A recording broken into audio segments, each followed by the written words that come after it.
राधे राधे दोस्तों, किसी के भी घर पर रसोई घर एक बहुत ही महत्वपूर्ण स्थान होता है। वास्तु के हिसाब से भी जिनका रसोई घर सही होता है उनके घर धन धान्य बरकत की कभी कमी नहीं होती है। माँ अन्नपूर्णा का वास रसोई में ही माना जाता है, इसलिए घर की रसोई में ही हमारे घर की बरकत छुपी हुई है। कृष्ण सखी मलिका चैनल में आप सभी का मैं स्वागत करती हूँ। सबसे पहले दोस्तों, भोजन प्रारंभ करने से पहले आप अन्नपूर्णा माँ की पूजा ज़रूर किया करें। इसके लिए आपकी रसोई अच्छी तरह से साफ़ होनी चाहिए। साफ़ सफाई के बाद ही आप इस पूजा को कर सकते हैं। इस पूजा को आप हर शुक्रवार कर सकते हैं या पूर्णिमा के दिन भी कर सकते हैं। बहुत ही प्रभावशाली पूजा है ये। घर में धन धान्य की कमी नहीं होती है। शरीर को चलाने के लिए जैसे भोजन बनता है वह रसोई में ही बनता है और हमारे खान पान का प्रभाव हमारे ऊपर भी आचार व्यवहार पर ही हमारे निर्भर करता है। सो इसलिए कहते हैं ना कि जैसा अन्न वैसा मन। तो इसी तरह से देखिए, मैंने किचन को ना दोस्तों बहुत अच्छी तरह से ना साफ़ कर लिया है, क्योंकि पूजा करने से पहले किचन की साफ़ सफाई होनी बहुत ज़रूरी है। और ये पूजा आप सुबह के टाइम करें तो बहुत ही बढ़िया है। अगर आप जॉब वगैरह करते हैं, ऑफिस जाते हैं, तो ये पूजा आप शाम को ऑफिस से आके भी कर सकते हैं। लेकिन उसके लिए सबसे पहले आपको अपनी रसोई को साफ़ करना बहुत ज़रूरी है। और जो जूठे बर्तन होते हैं वो भी बिल्कुल नहीं होने चाहिए, क्योंकि यहाँ पे हम माँ अन्नपूर्णा की पूजा करेंगे। तो देखिए, ये मेरा गैस स्टोव है और ये मैंने तिलक ले लिया है। चंदन का आप तिलक ले सकते हैं। और इससे मैं सबसे पहले स्वास्तिक बनाऊंगी। स्वास्तिक बनाना बहुत ज़रूरी है, क्योंकि जब भी हम कोई शुभ कार्य करते हैं तो सबसे पहले हम हर शुभ कार्य में स्वास्तिक बनाते हैं। हम गणेश जी का पूजन करते हैं। तो हर कार्य को संपन्न करने के लिए, निर्विघ्न वो हमारा संपन्न हो जाए कार्य, इसके लिए हम गणेश जी की पूजा करते हैं, स्वास्तिक बनाते हैं। सो आप भी अपने गैस स्टोव को अच्छी तरह से साफ़ करके, क्लीन करके यहाँ पे स्वास्तिक ज़रूर बनाइए। और स्वास्तिक बनाना बहुत ही इजी है, कोई मुश्किल नहीं है। आजकल तो सबको आता है स्वास्तिक बनाना। तो बस इसी तरह से मैंने भी स्वास्तिक बना लिया है। और स्वास्तिक जब आप बना लें तो उसके ऊपर हम पूजा प्रारंभ करेंगे।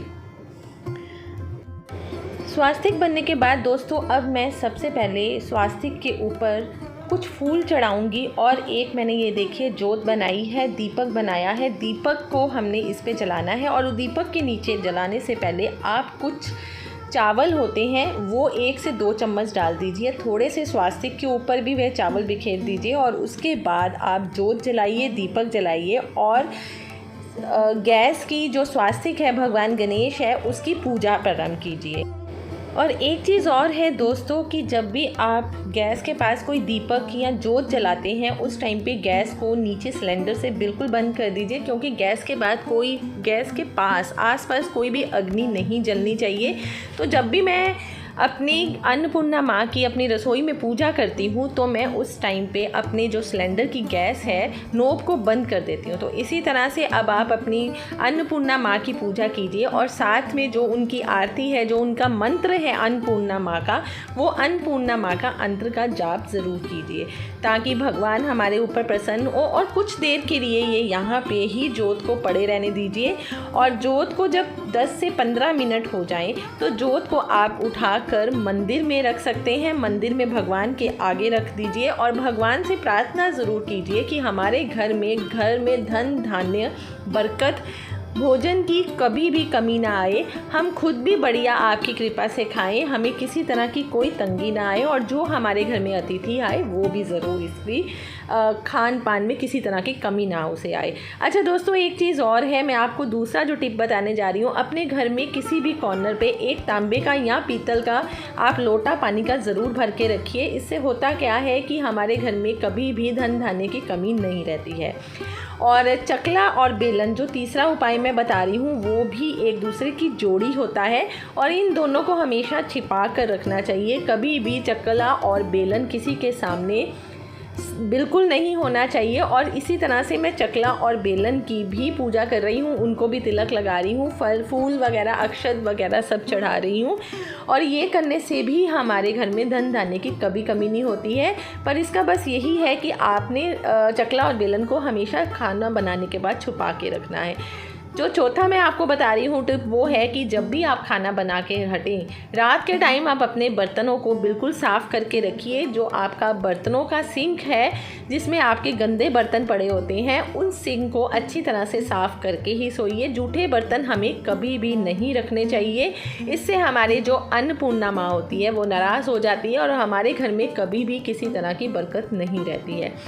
सो ये कुछ उपाय हैं दोस्तों जिसको आप करके अपने घर में धन धान्य की कमी नहीं होने देंगे और इसकी ये भगवान अन्नपूर्णा की कृपा से हमेशा हमारे घर में धन धान्य की बरकत बनी रहेगी। तो जो मैंने जोत बनाई थी, दीपक बनाया था, प्रज्वलित किया था, वो मैंने अब भगवान के आगे रख दिया है और भगवान से प्रार्थना की है कि वो स्वयं आकर हमारे अन्नपूर्णा माँ बन के हमारे भोजन की सारी व्यवस्था करें और हमारे पे धन धान्य की और बरकत की कभी कमी ना आए।